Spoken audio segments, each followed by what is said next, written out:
Hi hi ఈ మధ్యకాలం అయితే సోషల్ మీడియాలో అయితే దుమ్ము దులుపుతుందండి songs Harihara Veeramal songs. So ఇప్పుడు హరిహర వీరమల్లే ప్రీ రిలీజ్ ఫంక్షన్ కి పవర్ స్టార్ పవన్ కళ్యాణ్ వస్తారా, ఇంకా యోగి ఆదిత్యనాథ్ గారు కూడా వస్తున్నారు అనేసి కొన్ని టాక్స్ వస్తున్నాయి. ఇది నిజమేనా, నమ్మొచ్చు అంటారా? అంటే యాక్చువల్గా ఇది పవన్ కళ్యాణ్ గారి మొట్టమొదటి పాన్ ఇండియా సినిమా. చాలా గ్రాండ్గా ఆయన్ని పాన్ ఇండియాలో లాంచ్ చేయాలనేది అందరి కోరిక. దానికి తగ్గట్టుగా ఏం రత్నం గారు కావచ్చు, డైరెక్టర్లు అందరూ కూడా దానికి తగ్గట్టుగానే ప్రిపేర్ అవుతున్నారు. అయితే ఇక్కడ పవన్ కళ్యాణ్ గారు సినిమా హీరోగా కన్నా ముందే సినిమాల్లో ఆయన యాక్టింగ్ చూసి తెలుగు రాష్ట్రాల్లో వాళ్ళు ఇష్టపడ్డారేమో, ఆయనకి ఫ్యాన్స్ అయిపోయారు. అది ఆయన ఆరా వేరు, తెలుగు రాష్ట్రాల్లో ఆయన స్టార్డమ్ వేరు. హిందీకి సంబంధించిన వాళ్ళు కావచ్చు, తమిళనాడు, కర్ణాటక ఈ వేళ దగ్గరకు వచ్చేటప్పటికి పవన్ కళ్యాణ్ గారు ఒక పాన్ ఇండియా పొలిటికల్ లీడర్గా చూస్తున్నారు. ఆయన్ని ఒక సనాతన ధర్మం గురించి మాట్లాడినప్పుడు తమిళ వాళ్ళు చాలా ఎక్కువ చేసుకున్నారు. మొన్న ఏదైతే తమిళ్లో మాట్లాడుతూ తమిళ్కి సంబంధించినటువంటి ఇష్యూస్ నుంచి లోతుగా ఆయనకు ఉన్నటువంటి పరిజ్ఞానంతో అక్కడ ఛానల్స్కి ఇంటర్వ్యూ ఇవ్వటం, ఈవెన్ రీసెంట్గా ఈరోజు ఆయన అక్కడ అడుగుపెట్టినప్పుడు కూడా జై జనసేన అని చెప్పటం, జై పవన్ కళ్యాణ్ అంటాం, బాబులకే బాబు కళ్యాణ్ బాబు అని అనటం. ఎక్కడ తమిళనాడులో ఆయన స్టార్డమ్ అనేది సినిమాల పరంగా అంటే ఎప్పుడు ఆయన డబ్ చేసి వేరే లాంగ్వేజ్లో చేసింది లేదు ఆయన. బట్ ఆయన పొలిటికల్ లీడర్గా వాళ్ళందరికీ పరిచయం అయిపోయాడు. మహారాష్ట్ర వెళ్ళారు, ఎంత మ్యాసివ్ అక్కడ ఆయనకి వచ్చిందంటే క్రౌడ్ చూస్తే అసలు ఎవరు ఎక్స్పెక్ట్ చేయాలి, ఏంటి పవన్ కళ్యాణ్ గారికి మహారాష్ట్రలో ఎంత ఫాలోయింగ్ ఉందా అని ఎవరో ఊహించలే. ఈవెన్ హర్యానా ఎలక్షన్స్ అప్పుడు కూడా మ్యాక్సిమం అక్కడ కాంగ్రెసే గెలుస్తుందని అన్ని సర్వేలు చెప్పి వాళ్ళు కూడా డిసైడ్ అయిపోయారు, పార్టీ వాళ్ళు కూడా. ఎప్పుడైతే పవన్ కళ్యాణ్ గారు వారాహి మీటింగ్ పెట్టి తిరుపతిలో సనాతన ధర్మం గురించి పరిరక్షణ బోర్డు ఒకటి కావాలి అని చెప్పి అక్కడ మాట్లాడినటువంటి మాటలు ఏదైతే ఉన్నాయో అవి కాస్తో కూస్తో చెప్పాలంటే ఒక 0.1% అక్కడ వాళ్ళలో చేంజ్ తీసుకొచ్చాయి. నిజమే కదా, ఈయనెవరో చాలా బాగా చెప్తున్నాడు హిందీలో మాట్లాడుతూ వాళ్ళ గుండెలను టచ్ చేశాడు. అంటే ఇండివిజువల్గా ఆయనకి క్రేజ్ సంపాదించేసుకున్నాడు. అలాగే పవన్ కళ్యాణ్ గారు, అలాంటి పవన్ కళ్యాణ్ గారు ఒక సినిమా హీరోగా ఒక చారిత్రాత్మకమైనటువంటి ఆయన ఎప్పుడూ చేయలేనటువంటి జోనర్ని ఎంచుకుని ఒక ఔరంగజేబు లాంటి ఒక వ్యక్తిని ఎదురించే ఒక పోరాట యోధుడిలాగా, మొఘలుల్ని ఎదిరించేటువంటి ఒక వీరుడిలాగా ఒక కథని ఈసారి ముందుకు తీసుకొస్తున్నాడు. డెఫినెట్గా మంచి బజ్ క్రియేట్ చేయాలి, ఆయనకి అది అవసరం. 5 ఏళ్ల పాటు సినిమాని తీశారు. ప్రొడ్యూసర్లు ముందు అందరూ కూడా చాలా కష్టపడి ఆయన రాజకీయాల్లో అటు ఇటు మేనేజ్ చేసుకుంటూ వాళ్ళని ఇబ్బంది పెట్టి చేశారు. అదంతా కూడా ఆ కష్టం అంతా కూడా దీంట్లో ఉంది. సో డెఫినెట్గా ఒక మంచి అందరినీ పిలిచి దీనికి మంచి బజ్ ఇస్తేనే బాగుంటుంది. దానికి ఎవరు చూస్తారంటే తెలుగులో పవన్ కళ్యాణ్ గారికి మించిన అవసరం లేదు.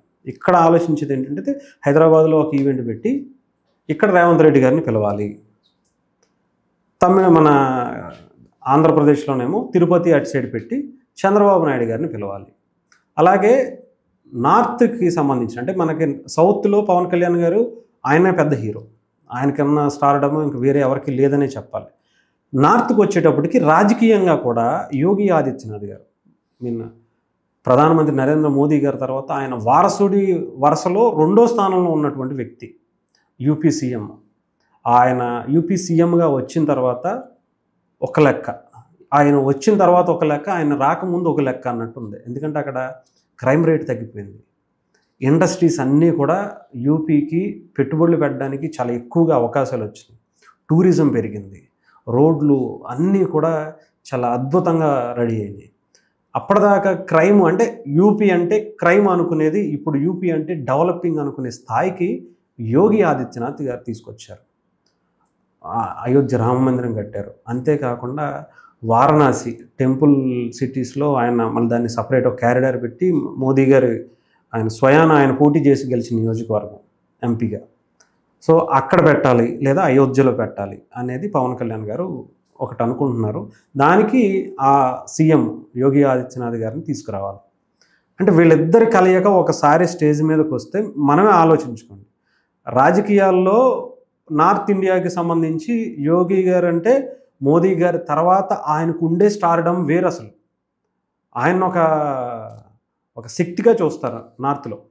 సౌత్ నుంచి పవన్ కళ్యాణ్ గారిని ఆ స్థాయి నాయకుడిగా ఆయనకు ఉండేటువంటి చరిష్మా అంతా ఇంత కాదు. వీళ్ళిద్దరూ కలిసి ఒక స్టేజ్ మీదకి వస్తున్నారంటే మామూలు హైప్ ఉండదు. అది పొలిటికల్గా కానీ ఆయన సినిమాకి కానీ అది హెల్ప్ అవుతుంది. ప్లస్ వీళ్ళిద్దరినీ కూడా ఫ్యూచర్ మోడీ గారి వారసుల జాబితాలో వీళ్ళిద్దరూ కూడా ఉన్నారు. గడ్కరీ గారు, అమిత్ షా గారు, లేదంటే ఇంకొకళ్ళు గారు. మోదీ గారి తర్వాత ఉన్న పేరుల్లో మొదటి పేరు మనకి యోగి గారిది కనిపిస్తుంది. కొంచెం ముందుకు వస్తే 5వ స్థానంలో పవన్ కళ్యాణ్ గారి పేరు కూడా వినిపిస్తుంది కూడా. ఇంత బలంగా ఉండేటువంటి వ్యక్తులు ఒకే స్టేజ్ మీద సనాతన ధర్మం గురించి మాట్లాడి ధైర్యంగా గొంతు విప్పి మాట్లాడగలిగినటువంటి వ్యక్తులు వీళ్ళిద్దరే, నార్త్ సౌత్లో. ఎవరు ఏమైనా అనుకోనివ్వండి, వీళ్ళిద్దరూ అంత బలంగా నిలబడతారు. అంటే వేరే మతాన్ని కించపరుస్తున్నామని కాదు, వేరే మతాన్ని పెంచుతున్నామని కాదు. ఇది సనాతన ధర్మం మీద నిలబడినటువంటి దేశం, ధర్మం కోసం పోరాడినటువంటి దేశం అని చెప్తూనే అన్ని మతాలని కలుపుకు వెళ్తూనే ఎలా ఉండాలి మన వసుదైక కుటుంబం, ఇండియా, భారతదేశం అనే దాన్ని వాళ్ళు చెప్పుకుంటూ ఎవరిని నొప్పించకుండా, ఎవరిని ఇబ్బంది పెట్టకుండా వచ్చేటువంటి నాయకుల్లో వీళ్ళు ఉంటారు. అలాంటి వీళ్ళిద్దరూ ఒక స్టేజ్ మీదకి వస్తే ఎలా ఉంటుంది, ఏం మాట్లాడబోతారు? పవన్ కళ్యాణ్ గారి గురించి యోగి ఆదిత్యనాథ్ గారు ఏం మాట్లాడతారు? యోగి గారి గురించి పవన్ కళ్యాణ్ గారు ఏం మాట్లాడతారు? ఒక యోగి గారు అంటే ఆయన నిజంగానే ఒక కర్మయోగిలా కనిపిస్తాడు ఆయన. ఇక్కడ పవన్ కళ్యాణ్ గారు ఆయన ఒక కర్మయోగిలా కనిపిస్తారు. అంత స్టార్ డమ్ను వదులుకుని సినిమాల్లో ఒక టాప్ స్టార్గా ఉన్నటువంటి వ్యక్తి అన్నీ వదిలేసుకుని కష్టాలు కొని తెచ్చుకున్నటువంటి వ్యక్తిగా పవన్ కళ్యాణ్ గారు మనం చూస్తాం. అంటే వీళ్ళిద్దరూ వస్తే డెఫినెట్గా రేంజ్లో ఉంటుంది. ఈవెన్ తమిళనాడులో కూడా ఒక ఈవెంట్ చేయాలని అనుకుంటున్నారని విన్నాం. కర్ణాటకలో కూడా ఒక ఈవెంట్ చేయాలని అనుకుంటున్నారు హరిహర వీరమల్లుకి సంబంధించి.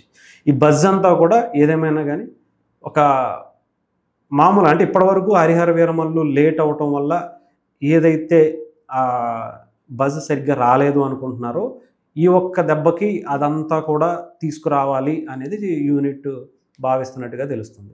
సో ఈవెన్ సంప్రదీక్ష గారు ఆయనకి సంబంధించినటువంటి డేట్స్ అవి ఓకే అయిన తర్వాత పబ్లిక్గా అనౌన్స్ చేయాలనేది అనుకుంటున్నట్టుగా తెలుస్తుంది. అఫీషియల్గా అయితే ఇంతవరకు రాలా. మరి ఎంతవరకు పవన్ కళ్యాణ్ గారు వీటికి దూరంగా ఉంటారు, బయటకు వచ్చి ఎక్కువగా ఆయన పబ్లిసిటీ చేసుకోరు. ఏ సినిమాకి ఎక్కువగా చేయాలి, మహాలు అయితే అప్పట్లో ఆడియో ఫంక్షన్ చేసేవాళ్ళు, ఇప్పుడు ప్రీ రిలీజ్ ఈవెంట్ చేస్తున్నారు. అంతకుమించి ఎక్కువ ఆయన మహా అయితే ఒక ఇంటర్వ్యూ ఇచ్చేవాళ్ళు అంతే. ఇప్పుడు అంత మరి సినిమా ఒక పక్క అంత ఫుల్ ఫ్లెడ్జ్డ్ సినిమాల్లో చేసేటప్పుడు ఆయన బయటకు వచ్చి ప్రమోషన్ చేయనటువంటి వ్యక్తి ఇప్పుడు రాజకీయాల్లో ఉన్నప్పుడు మరి ఎంతవరకు టైం ఇస్తారనేది కూడా చూద్దాం. ఎంతవరకు వస్తే మాత్రం ఒక చరిత్రే కదా అది. ఎందుకంటే ఇప్పటివరకు ఇంతమంది ఒక సినిమా కోసం, అది కూడా ఆంధ్రప్రదేశ్ డిప్యూటీ సీఎం మొట్టమొదటి సినిమా ఇప్పుడు తెలుగులో ఆయన అయిన తర్వాత ఆయన కోసం ఇంతమంది సీఎంలు రావటం అనేది కూడా ఒక రికార్డుగానే ఉంటుంది. ఇంతవరకు ఏ సినిమాకి ఎవరో రాలా. ఇంకోటి హరీష్ గారు, మీరు ఇక్కడ ఏదైతే హైదరాబాద్లో ఈవెంట్ పెడుతున్నారు కదా, సీఎం రేవంత్ రెడ్డి గారు వచ్చే ఛాన్సెస్ అయితే కనిపిస్తున్నాయి అని మీరు అంటున్నారు కదా, అలాగే మెగాస్టార్ చిరంజీవి గారి ఫ్యామిలీ నుంచి వచ్చే ఛాన్సెస్ కనిపిస్తున్నాయి అంటారా? మెగాస్టార్ గారిని కూడా యాక్చువల్గా రేవంత్ రెడ్డి గారితో పాటు ఆయన కూడా అనుకున్నారట. రేవంత్ రెడ్డి గారు కాకపోతే ఈయన చిరంజీవి గారు అయితే ఉంటారు అని అయితే తెలుస్తుంది. మ్యాక్సిమం వీళ్ళిద్దరిలో పక్కా అనేది అయితే ఈవెన్ డేట్స్ని బట్టి, ఎందుకంటే సినిమా రిలీజ్ కూడా ఎక్కువ రోజులు లేదు, 10 రోజులే ఉంది. ఈ 10 రోజుల్లోనే అన్నీ అయిపోవాలి, అన్ని లాంగ్వేజ్లో కూడా ప్రమోషన్స్ చేయాలి. సో మరి ఎంత ఫాస్ట్గా చిత్ర యూనిట్ చేస్తుంది ఏంటి అనేది కూడా చూడాలి. ఇంకోటి హరీష్ గారు, మీరు గమనించలేదో, మెగా ఫ్యాన్స్ కావచ్చు, power star Pavan Kalyan fans అందరికీ ఒక డౌట్ ఏంటంటే, పవర్ స్టార్ పవన్ కళ్యాణ్ గారు ఈ సినిమా నెక్స్ట్ 2 సినిమాలు అయితే కమిట్ అయ్యారు, తర్వాత సినిమాలు చేస్తారా చేయరా అనేది క్లారిటీ లేదు. కానీ పవర్ స్టార్ పవన్ కళ్యాణ్ గారు సర్దార్ గబ్బర్ సింగ్ ఈవెంట్ లో సినిమాలు చేస్తూ రాజకీయం చేయనేసి ఒక స్టేట్మెంట్, ఒక మాట అయితే ఇచ్చారు. మేబీ ఆ మాట కోరిక మేరకు సినిమాలు కంటిన్యూ చేసే ఛాన్సెస్ ఉన్నాయి అంటారా? డెఫినెట్గా ఇప్పటి వరకు సర్దార్ గబ్బర్ సింగ్ కావచ్చు, ఆ తర్వాత ఇప్పుడు ఉస్తాద్ భగత్ సింగ్ కావచ్చు, ఇక్కడ వరకు అయితే ఆయన కమిట్ అయిన సినిమాలు అయితే చేస్తారు. ఓజీ ఉంది, ఓజీ కూడా సెప్టెంబర్లో రిలీజ్ డేట్ కూడా అనౌన్స్ చేశారు. ఉస్తాద్ భగత్ సింగ్ కూడా షూటింగ్ బిగిన్ అని చెప్పేసి వాళ్ళు కూడా పోస్టర్ రిలీజ్ చేశారు. ఆ తర్వాత సురేందర్ రెడ్డి గారితో రామ్ తాళ్ళూరి గారు ఒక సినిమాని అనౌన్స్ చేశారు. అంటే మ్యాక్సిమం ఇవి చేసుకుంటే ఆయనకి 5 సంవత్సరాలు అయిపోద్ది. ఎందుకంటే ఆయనకు ఉండేది చాలా తక్కువ టైం ఉంటుంది. ఆ తక్కువ టైంలో ఆల్మోస్ట్ 3 సినిమాలు చేయాలి. ఆ తర్వాత అంటారా ప్రస్తుతానికి సినిమాలు చేయను ఉండే. డెఫినెట్గా చాలామంది ఉంటారు ఆయన సినిమా ఆయన డైరెక్ట్ చేయాలని ఎంతోమంది కోరుకుంటుంది, ఎంతోమంది డైరెక్టర్లు రెడీగా ఉన్నారు. బట్ అది పవన్ కళ్యాణ్ గారు ఎంతవరకు తీసుకుని చెయ్యాలని అందరూ కోరుకుంటారు. ఎందుకంటే ఇది ఆయన కోసం కాదు, అన్న మాట కోసం అంటారు. లేదు, మన కోసం చూసుకోవాలి. పవన్ కళ్యాణ్ గారి విషయంలో ఆయన సినిమా చేసేది ఆయన కోసం కాదు, జనాల కోసమే. ఎందుకంటే ఆ డబ్బును తీసుకొచ్చి చాలామంది ఏమనుకుంటారంటే 50% డబ్బులు ఇచ్చేస్తానని అనుకుంటున్నారు. 50% కాదు, ఆయన 90% డబ్బులు ప్రజల కోసమే. సినిమాల నుంచి సినిమాలు చేసి దాని ద్వారా వచ్చే డబ్బుని 90%, నేను మార్క్ మై వర్డ్స్, నేను నిజంగానే చెప్తున్నా, 90% డబ్బులు ప్రజలకే ఖర్చు పెడుతున్నారు.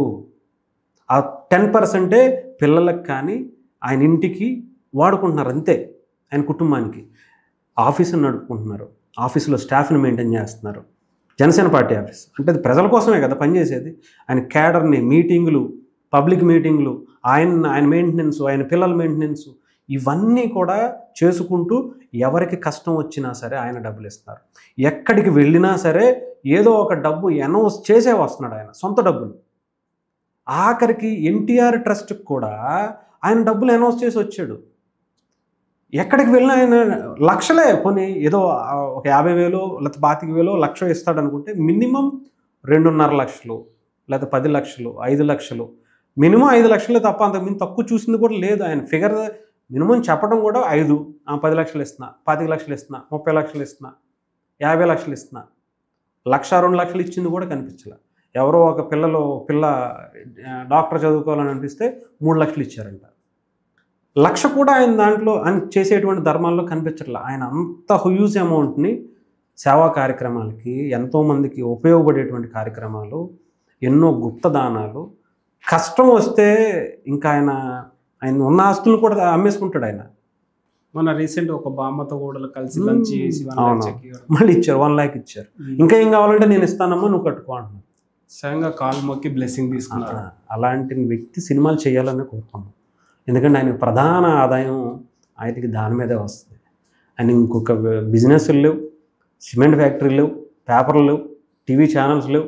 అటు నుంచి వచ్చేయడానికి బయ్యారం లాంటి గన్లో లేదా ఇంకో గన్నుల ఫ్యాక్టరీలో వాళ్ళ తాతలు తండ్రులు అడ్డం పెట్టుకునే, లేదంటే తండ్రి సీఎం అయితే కోట్లు సంపాదించుకునే లేవు. ఆయనకి ప్రధానమైనటువంటి ఆదాయం సినిమానే.